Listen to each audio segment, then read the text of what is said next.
मित्रों, इस कहानी में हम देखेंगे कि कैसे एक वैश्य ने तपस्वी बाबा का ध्यान तोड़ दिया और अपने प्रेम जाल में फंसा लिया। दोस्तों, इससे पहले कि आप हमारी कहानी में खो जाएं, कृपया हमारे इस चैनल को सब्सक्राइब जरूर कर लें ताकि आने वाले सभी वीडियो के नोटिफिकेशन आप तक पहुंच सके। चलिए बढ़ते हैं कहानी की तरफ।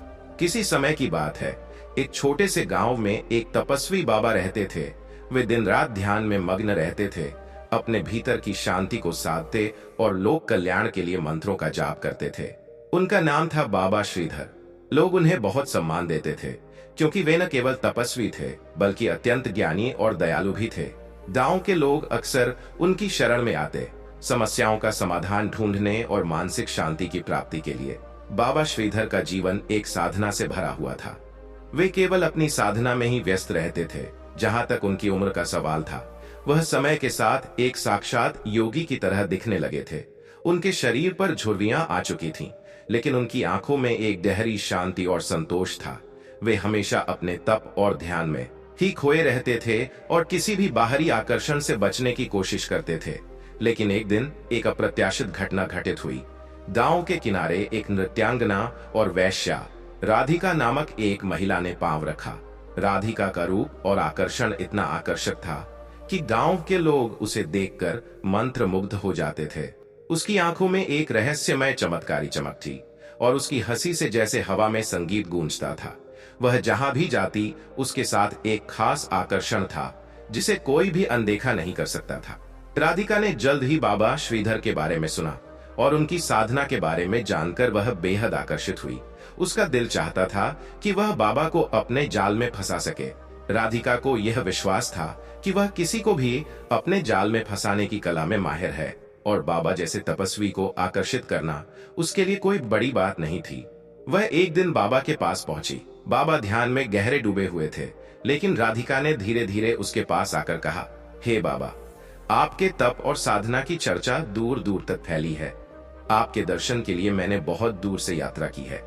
बाबा ने अपनी आंखें खोली और राधिका की ओर देखा।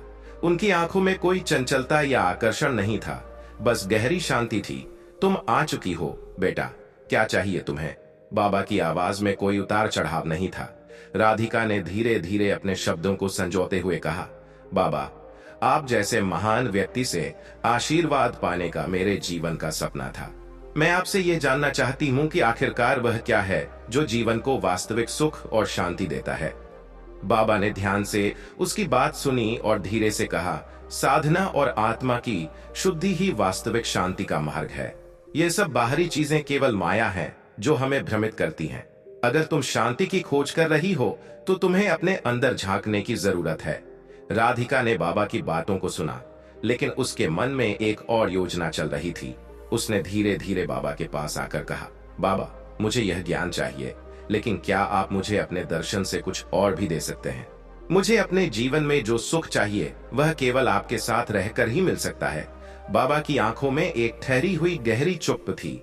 वह राधिका के शब्दों को समझ रहे थे, लेकिन उन्होंने इसका कोई प्रतिकार नहीं किया। वे यह जानते थे कि संसार के मोह से कोई भी बच नहीं सकता और यह मोह ही है जो आत्मा को भ्रमित करता है। फिर भी वह राधिका के प्रलोभन में नहीं आए। राधिका ने धीरे धीरे बाबा के पास बैठने की कोशिश की।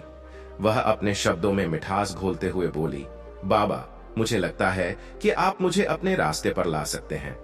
मैं चाहती हूँ कि आप मुझे अपना आशीर्वाद दें ताकि मैं भी अपने जीवन को सच्चे अर्थों में जी सकूं। बाबा ने उसकी आंखों में गहरी नजर डाली और कहा, तुम जिस राह पर जा रही हो वह तुम्हारे लिए शुभ नहीं है। तुम्हारी राह में बहुत कुछ ऐसा है जो तुम्हें सही दिशा से भटका सकता है। राधिका ने अब बाबा की बातें अनसुनी कर दी। उसने एक हल्की मुस्कान के साथ कहा, बाबा, मैं जानती हूं कि आप मेरी मदद कर सकते हैं। आपको मेरी मदद की जरूरत नहीं है, लेकिन मुझे आपकी मदद चाहिए। फिर एक दिन ऐसा आया जब राधिका ने बाबा को अपने प्रेम जाल में फंसाने का एक आखिरी प्रयास किया। उसने बाबा को अकेला पाकर उनके पास आकर धीरे से कहा, बाबा, क्या आप कभी एक महिला से प्रेम कर सकते हैं? बाबा का ध्यान टूट चुका था।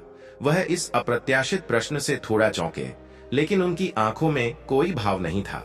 फिर राधिका ने अपनी सुंदरता और मोहक हाव भाव से बाबा के मन में हलचल पैदा करने की कोशिश की, यह जानती हुई कि अब वह बाबा को अपनी वश में कर सकती है। बाबा श्रीधर की आंखों में गहरी शांति थी, लेकिन राधिका के शब्दों और उसके हाव भाव ने उसे भीतर तक हिला दिया था। वह जानता था कि यह एक बड़ी परीक्षा है, एक ऐसा क्षण जब उसे अपने साधना और तप के उच्चतम सिद्धांतों का पालन करना होगा। राधिका के नाजुक स्पर्श और आकर्षण ने उसके भीतर हलचल मचाई, लेकिन बाबा ने स्वयं को संयमित रखा। वह कुछ समय तक चुप रहा और फिर धीमे से बोला, तुमने जो सवाल पूछा है वह दुनिया के सबसे पुराने सवालों में से एक है। प्रेम एक ऐसी भावना है जो मनुष्य को अपनी हदों से बाहर ले जाती है, लेकिन प्रेम की असली शक्ति आत्मा की शुद्धि में है और वह केवल आत्म साक्षात्कार से ही प्राप्त होती है। राधिका ने बाबा की बातों को सुना, लेकिन वह समझ गई कि बाबा इस वक्त भी उससे दूर ही रहेंगे। उसने अपनी चाल बदलने का निर्णय लिया। वह अब सीधी सीधी बातों से काम नहीं चलाने वाली थी। वह जानती थी कि बाबा श्रीधर के मन में एक गहरी आस्था और विश्वास है, लेकिन वह उसी विश्वास को तोड़ने का तरीका जानती थी। राधिका ने फिर धीरे धीरे बाबा के पास आने की कोशिश की। उसने अपनी आवाज में अब एक और सादगी घोलते हुए कहा, बाबा, आप तो कहते हैं कि प्रेम आत्मा की शुद्धि है, लेकिन क्या हम कभी प्यार से दूर हो सकते हैं? क्या हम उस प्रेम को छोड़ सकते हैं जो हमारे अंदर स्वाभाविक रूप से जन्म लेता है? बाबा ने उसकी आंखों में देखा। उनकी आंखों में एक तटस्थता थी, लेकिन राधिका को महसूस हुआ कि बाबा के भीतर कहीं एक हलचल हो रही थी। वह जानती थी कि अगर उसे अब बाबा के साथ एक कदम और बढ़ना है तो उसे और भी अधिक चतुराई से काम लेना होगा।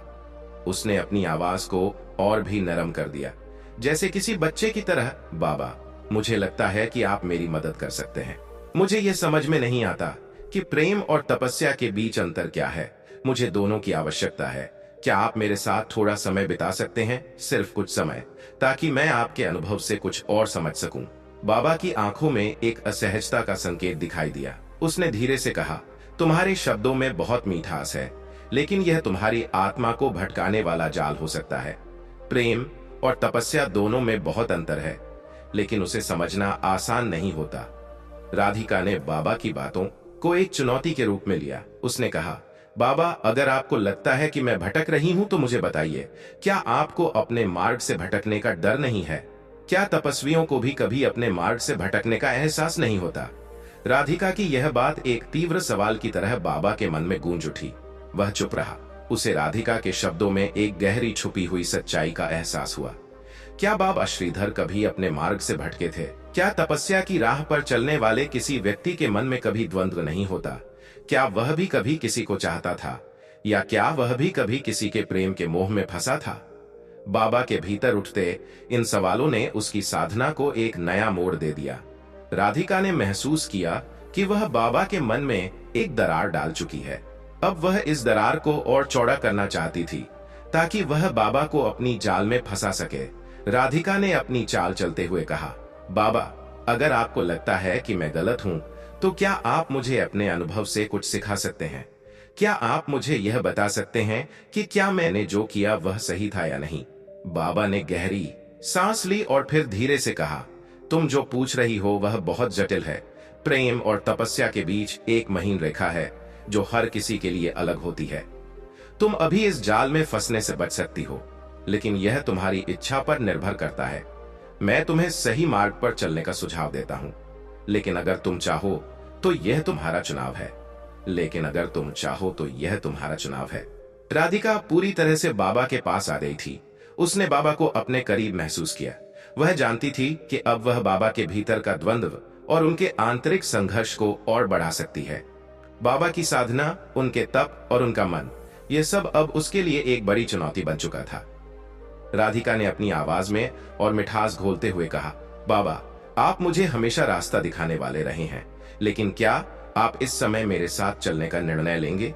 क्या आप इस यात्रा में मेरे साथी बन सकते हैं? बाबा ने उसकी आंखों में देखा। वह भीतर से बहुत परेशान था, लेकिन उसने अपने ध्यान को वापस केंद्रित किया। उसने राधिका से कहा, तुम क्या चाहती हो मैं जानता हूं, लेकिन यह तुम्हारा रास्ता है, तुम्हारी यात्रा है। मैं केवल एक मार्गदर्शक हूं और यह तुम्हारा चुनाव है कि तुम कहां जाओ। राधिका ने महसूस किया कि अब बाबा के मन में संदेह और भ्रम की एक छोटी सी लहर उठी थी। उसने अपनी जीत को सुनिश्चित किया, लेकिन यह भी जानती थी कि अब बाबा को और अधिक दबाव में लाना होगा। ताकि वह उसके प्रेम जाल में पूरी तरह से फंस जाए। राधिका की आंखों में जीत की चमक थी, लेकिन बाबा श्रीधर के चेहरे पर एक गंभीरता थी। वह जानता था कि राधिका की चाल को समझने में देर हो चुकी थी।